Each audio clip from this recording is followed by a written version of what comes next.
What if I told you that the food you eat every single day, the yogurt you think is healthy, the granola bar you grab on the go, the pasta sauce from a jar, the low-fat salad dressing, is quietly keeping you trapped in a cycle of cravings, fatigue, mood swings, and weight gain?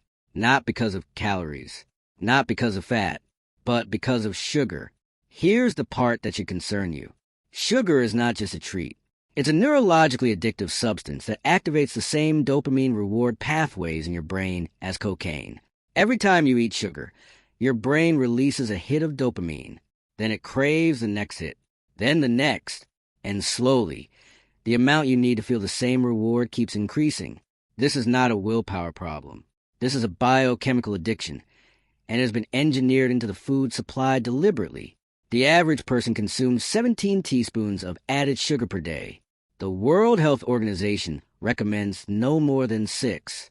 That gap is where your energy crashes, skin problems, belly fat, afternoon slumps, and mood dips are coming from. But here is a remarkable thing. Your body can begin to reset in as little as 7 days. Not months, not years. 7 days of cutting added sugar is enough to start reversing dopamine dependency, stabilizing blood sugar, reducing inflammation, and breaking the craving cycle. Today, I'm giving you a complete 7-day sugar detox plan. What to expect, what to eat, how to handle the hard moments, and what your body may feel like on the other side. Let's do this. Hidden sugars you need to know first. Before we get into the plan, there's one thing you absolutely need to understand, because this is where most sugar detoxes fail in the first 24 hours. Sugar is hiding everywhere you don't expect it. You already know about candy, cake, and soda. That part is easy. The sugar that keeps many people stuck is the sugar they don't see, hidden in foods marketed as healthy. Here are some of the biggest offenders. Flavored yogurt, often packed with added sugar. Granola and granola bars, marketed as health food, but many contain high amounts of sugar. Pasta sauce, many Jared sauces include added sugar. Bread, even whole wheat versions can contain added sugar. Fruit juice, even 100% fruit juice can deliver a concentrated sugar hit without the fiber of whole fruit. Low-fat products, when fat is removed, sugar is often added to improve taste. Salad dressings, ketchup, sauces, and marinades, many contain surprising amounts of hidden sugar. Before day 1, read the labels in your kitchen. Look for ingredients ending in OSE, glucose, fructose, sucrose, maltose, dextrose, and names like cane syrup, agave nectar, fruit concentrate, or malt syrup. Knowledge is your advantage here. Preparation before day 1. A sugar detox without preparation often ends early. Here's how to set yourself up for success. Step 1. Clear your environment. Go through your fridge, pantry, and desk drawer. Remove obvious sugar triggers or move them somewhere less visible. Step 2. Stock your kitchen with simple, nourishing foods. Eggs, avocados, nuts, seeds, plain yogurt, leafy greens, vegetables, berries, oats, sweet potatoes, olive oil, herbal teas, and plenty of water. Step 3. Plan your meals. You don't need a perfect plan, but having meals roughly decided for the first few days reduces decision fatigue. Step 4. Tell someone. Accountability helps. A friend, partner, or family member can make the process easier. Step 5. Expect days 3 and 4 to feel harder. That doesn't mean failure. It means your brain and body are adjusting. Preparation done. Let's move into the detox. Days 1 and 2, the withdrawal phase. Days 1 and 2 are often more manageable than expected. Your body still has circulating blood sugar, and motivation is usually high. But changes are already happening. Without constant added sugar, insulin levels begin to drop.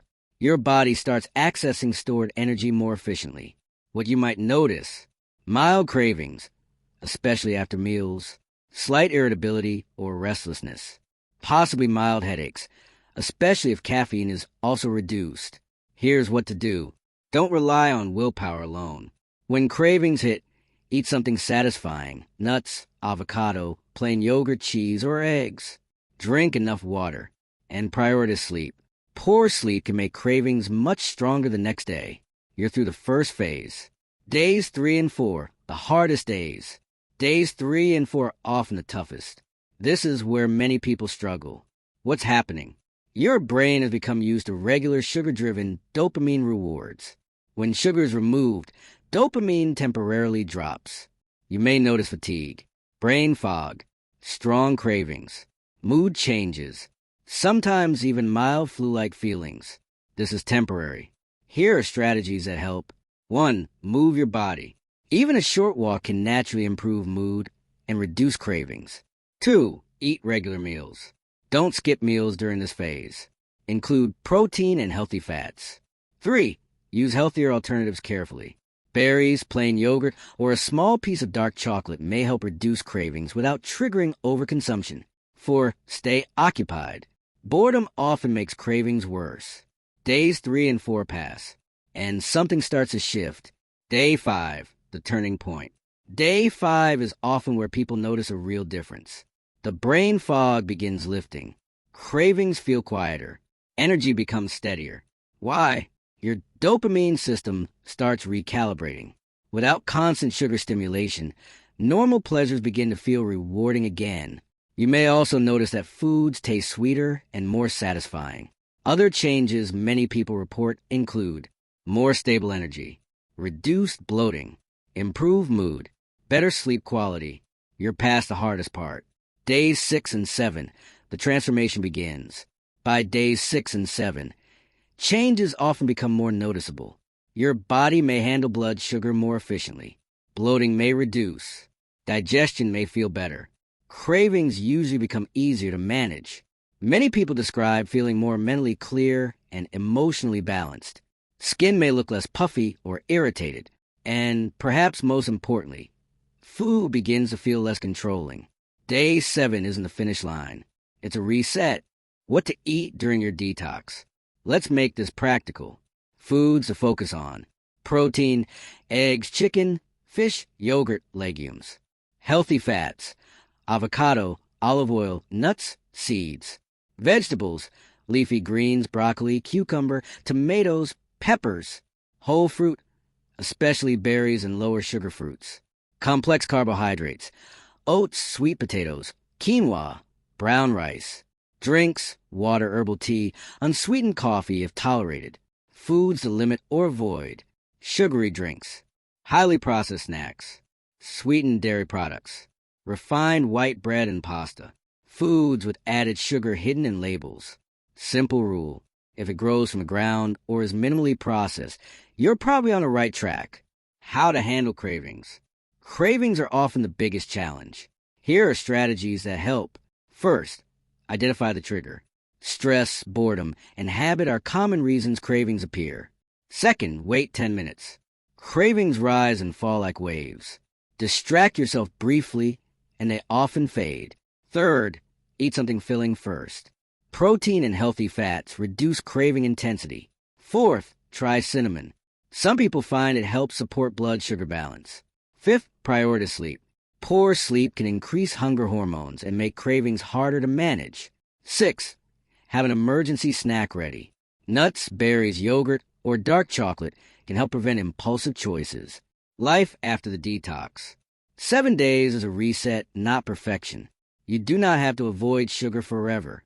Many people do well by focusing on whole foods most of the time while enjoying treats occasionally. Pay attention to how sugar feels after the detox. Some people notice headaches, crashes, or sluggishness after eating lots of sugar again. Keep the habits that helped. Reading labels, cooking more at home, keeping healthier snacks available, drinking enough water, sleeping well. The goal was never just 7 days. The goal was showing yourself what your body can feel like without constant sugar. After 7 days, focus on balance and habits that support you long term. Here's the most important thing I want to leave you with. Sugar cravings are not simply about willpower. Food environments and habits shape them more than most people realize. 7 days may not change everything, but it can change momentum. And sometimes momentum is exactly what people need. If you found this helpful, save it for later and share your experience. See you in the next one.